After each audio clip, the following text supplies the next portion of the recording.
సందేశం ఇచ్చే ప్రయత్నం సభల ద్వారా కార్యకర్తలకు దిశానిర్దేశం చేసే ప్రయత్నం కూడా జరుగుతుంది. ఈ యాత్రల తర్వాత నేను ఇంతకుముందు అన్నట్టు తర్వాత రెగ్యులర్ ఎన్నికల నామినేషన్ల తర్వాత ఆ యాత్రలు ఆ సభలు దానికి జగన్మోహన్ రెడ్డి గారి పర్యటన జరుగుతుంది. ఇది టెంటేటివ్గా 3 రోజుల పాటు ఇప్పుడు ఫైనలైజ్ అయింది. తొలి రోజు ప్రొద్దుటూరులో ఈవినింగ్ ఈ మేమంతా సిద్ధం సభ జరుగుతుంది.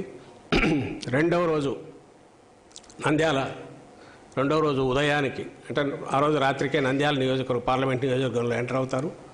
రెండవ రోజు ఉదయం టెంటేటివ్లీ నంద్యాల కావచ్చు లేదా ఆళ్లగడ్డలో ఆగి ఆ రోజు ఉదయం ఇంటరాక్షన్ ఉంటుంది. సాయంత్రం నంద్యాలలో సభ ఉంటుంది. ఆ రాత్రి కర్నూలు పార్లమెంట్ నియోజకవర్గానికి వస్తారు.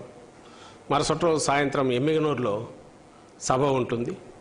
ఉదయం ఎక్కడ అనేది ఇంకా తేలలేదు. మా ఇంటరాక్షన్ ఒక అసెంబ్లీలో ఎక్కడన్నా ప్లాన్ చేస్తారు డిపెండింగ్ డిస్టెన్సెస్ బట్టి. ఇది తొలి 3 రోజులది కార్యక్రమం మేము అనుకున్నది. దీని తర్వాత నెక్స్ట్ ఎప్పటికప్పుడు మీకు ప్రజలకు మీడియా ద్వారా మీకు ప్రజలందరికీ మా షెడ్యూల్ జగన్మోహన్ రెడ్డి గారి షెడ్యూల్ పంపుతాం. ఆయన ఇంకా ప్రతి చోట నార్మల్గానే ఇంతకుముందులాగే అక్కడే స్టే చేస్తారు, అక్కడే ప్రజలతో కలుస్తారు, లీడర్లను కలుస్తారు.